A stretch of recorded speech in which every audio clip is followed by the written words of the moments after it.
Hello friends, मेरे बीच में mister विकास जी बैठे हैं जिन्होंने जुलाई 21 में अपना एग्जाम दिया।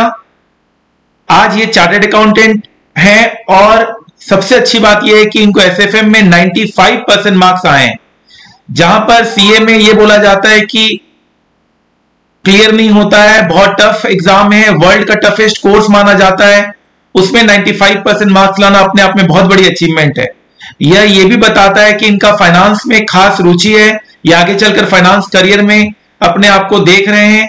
इनको बहुत अच्छे मार्क्स आए हैं, इनका कॉन्सेप्ट बहुत स्ट्रांग है, इनका प्रैक्टिकल नॉलेज बहुत अच्छा है, इनको फाइनेंस की एक एक चीज का पकड़ है, चाहे वो डेरिवेटिव क्यों ना हो, चाहे वो फॉरेक्स क्यों ना हो। छोटे से गांव से, छोटे से शहर से निकलकर अगर वो इतने बड़ी मुकाम तक हासिल कर सकते हैं तो कोई भी ऐसा मुकाम हासिल कर सकता है। उनको बस जरूरत है मोटिवेशन की।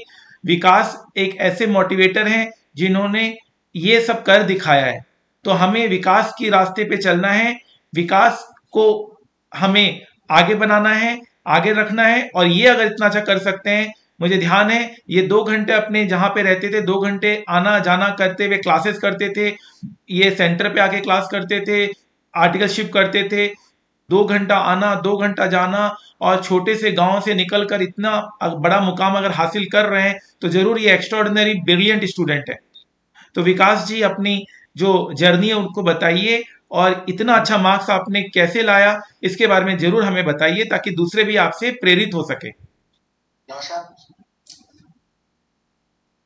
हाँ विकास, 1 मिनट। हाँ हाँ विकास जी बोलिए।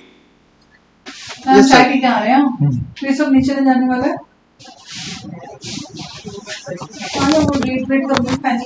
बोलिए विकास जी। सर जो जनवरी थी सर 2015 से शुरू हो गई थी सर। जब ये मन में ले लिया था कि अब सीए ही करना है, तो अब जब सीए करना ही था तो अब अपने आप को चार्ज करने की टाइम था कि अब मोटिवेट, क्योंकि सीए जैसा कोर्स ऐसा टफेस्ट कोर्स है जहां आपको डेली चार्जर होना ही पड़ेगा और डेली मोटिवेट होकर चलना पड़ेगा, और पीछे की जितनी भी जो स्टडी है उनको साथ लेके चलना पड़ेगा। तो 2015 से जो है शुरुआत हो गई थी सीए की, और इसी दौरान जो कि जब भी एग्जाम दिए हैं और वो फर्स्ट टाइम में है वो हो गए हैं। वो क्यों हो गए हैं? क्योंकि डेली का काम जो था, डेली की जो होमवर्क था वो हम डेली कर रहे थे रूटीन में, और जितना भी हम अपनी तरफ से कर पा रहे थे एक्स्ट्रा जो पीछे की चीजें थी वो भी हम साथ में समेट कर चल रहे थे। क्योंकि सीए के अंदर क्या होता है कि जो स्टूडेंट है वो थ्योरेटिकल सब्जेक्ट को इतना नहीं ले पाता कि जितना कि लेना चाहिए। क्योंकि उसके अंदर क्या होता है कि जब भी आप थ्योरी के सब्जेक्ट को पढ़ते हो तो आपको जीरो से शुरुआत करनी पड़ती है, चाहे आपने 10 टाइम पढ़ रखा हो।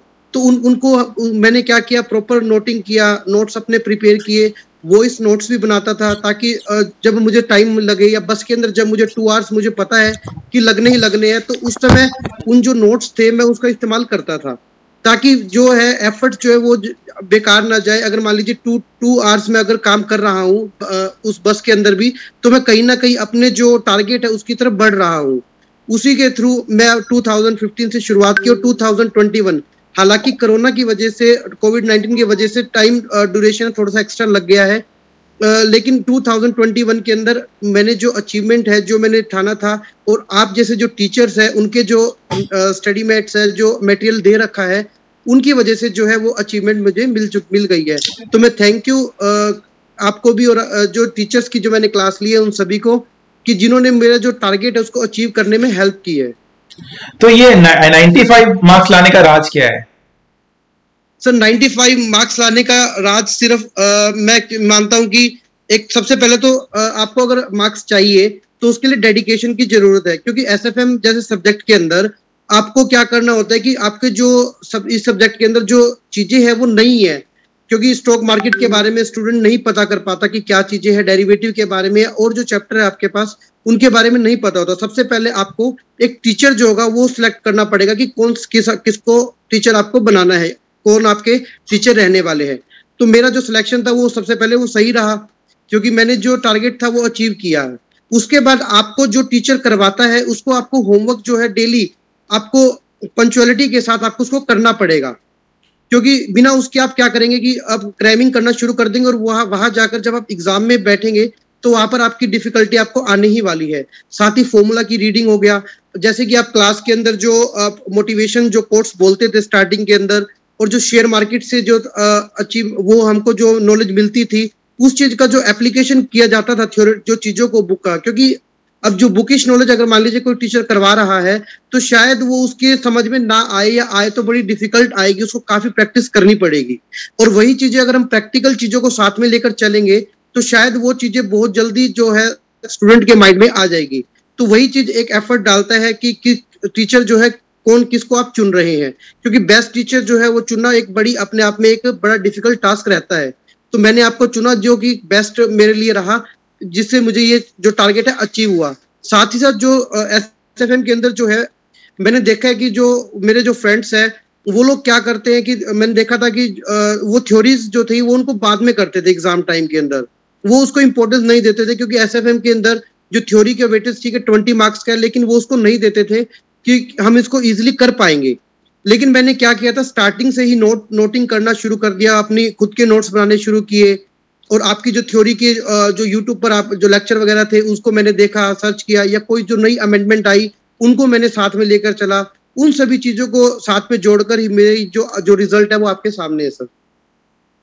तो एसएफए में जो हम स्टॉक मार्केट की जो हम बातें करते थे, तो क्या उससे आपको अच्छा लगता था, वो लिंक करने में मदद होता था कि जो हम क्लास में क्वेश्चंस करवा रहे हैं तो उससे आप अपने आप को प्रैक्टिकली महसूस करते थे कि हाँ हमें ये सब चीजें प्रैक्टिकली समझ आ रही है, क्योंकि डेरिवेटिव जैसा चैप्टर बिना प्रैक्टिकल के तो हो ही नहीं सकता। या तो फिर या तो रट लो या तो समझ लो, दो ही चीज हो सकता है। सर रट के तो हम इतने मार्क्स नहीं ला सकते, इतना तो शायद मैं बोल सकता हूँ, क्योंकि हमें समझना ही पड़ेगा। और जब भी मुझे किसी भी सम के अंदर प्रॉब्लम आती क्लास के अंदर, मैं उनको देखा करता था कि हाँ सर ने इस तरीके से करवाया, वो मुझे हेल्प करते थे समझने के अंदर।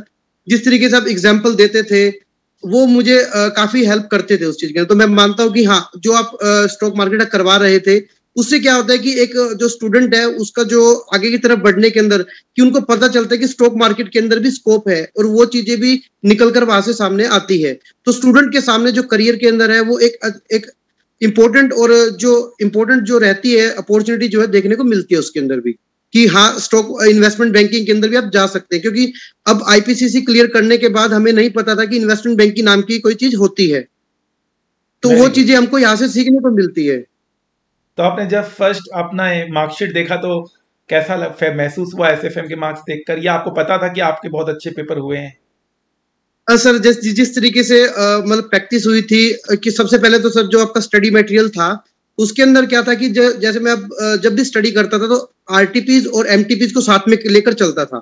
जैसे ये मान लीजिए सबसे पहले मैं आपकी बुक से चैप्टर कंप्लीट करता था, और जब मैं आरटीपी और एमटीपी करता था तो वो ऑलरेडी मैं देखता था कि वो क्वेश्चन मैं ऑलरेडी कर चुका हूँ। तो इस चीज से क्या हुआ, मेरा टाइम बचा सर वहां से। नहीं तो मतलब एग्जाम का पेपर जब आपने दिया तो कैसा महसूस हुआ, और एग्जाम का जब मार्कशीट आया तो क्या महसूस हुआ? तो जब एग्जाम आया तो सबसे पहले तो मैं थोड़ा सा नर्वस था कि एग्जाम कैसा होगा, क्योंकि मैंने देखा था कि पास्ट में जो एग्जाम है थोड़ा सा हार्ड डिफिकल्ट बना रहे हैं आईसीआई, तो मैंने देखा तो नर्वस थे उस चीज को लेकर। लेकिन जब मैंने एग्जाम देखा और मैंने प्रिपरेशन की थी जिस तरीके से, तो मैं बड़ा खुश हुआ कि हाँ मैं इसके अंदर सिक्योर कर सकता था। बट क्या हुआ कि मैंने ये माइंड में था कि मैंने पैनिक नहीं करना है उस सिचुएशन के अंदर, क्योंकि कई बार क्या होता है कि चीजें आती हुई भी आपकी गलत हो जाती है।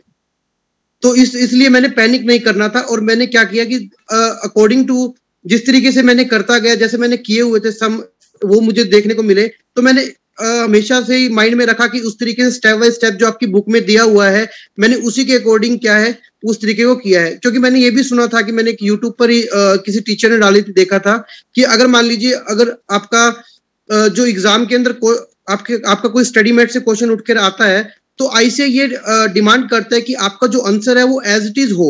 और आपकी बुक के अंदर क्या था कि वो जो क्वेश्चन जो थे स्टडी मेट से बिल्कुल मिलते जुलते थे आंसर जो सोल्यूशन थे, वरना बहुत सारे जो टीचर्स है उनकी बुक्स में क्या होता था कि आंसर के अंदर डिफरेंट आ जाता था आंसर, तो उस वजह से जो है मार्क्स मिलना बड़ा मुश्किल हो जाता था। और रही बात जब रिजल्ट आया, फर्स्ट ऑफ ऑल तो मैंने रिजल्ट नहीं देखा, मैंने मेरे ब्रदर को ही बोला था कि रिजल्ट देख के मुझे बताना, और जब मैंने देखा और 95 आए तब सभी हैप्पी थे घर पे, और मैं भी बहुत खुश था। और मैंने आपको भी थैंक यू बोला उस समय बात नहीं हो पाई आपसे, और मैंने तुरंत ही आपके पास जो है अपनी स्क्रीनशॉट जो मैंने लिया था मोबाइल से आपके पास सेंड किया, क्योंकि इस जो 95 के अंदर लाने में सर आपका भी पूरा का पूरा क्या है सपोर्ट रहा है सर। बहुत अच्छा लगा आपसे बात करके। आपका ये अचीवमेंट बिल्कुल व्यर्थ नहीं जाएगा। आप जिंदगी में आपका ये जो आपने हासिल किया है वो आपको जरूर काम आएगा। इसी सोच के साथ। और सर आप और सर आपकी देखते देखते ही सर मैंने आपके जब से क्लास शुरू की उसके बाद ही मैंने क्या किया, यूट्यूब पे भी अपना खुद का भी चैनल सर बनाया सर, ताकि मैं भी जो है पढ़ा सकूं सर बच्चों को। एजुकेशन वी पॉइंट के नाम से है सर वो। बहुत मैं उन अच्छा। बच्चों को पढ़ा सकूं सर, जिस तरीके से आप हेल्प कर रहे हैं सर हमारी, मैं भी थोड़ी बहुत हेल्प कर सकूं सर उसमें। बहुत अच्छा। आपके तो मार्क्स इतने अच्छे आए हैं, डेफिनेटली आप अच्छा करोगे और इसमें कोई दो राय नहीं है। तो मैं यही चाहता हूँ कि थैंक यू। आगे जो भी आपके अचीवमेंट हो लाइफ में, आप जरूर हमसे शेयर करें, ताकि हम भी आगे दूसरों को बताएं कि देखिए हमारे स्टूडेंट्स आज कितना अच्छा कर पा रहे हैं। Sure sir, thank you sir. Thank you Vikas, बहुत अच्छा लगा आपसे बात करके। Thank you sir.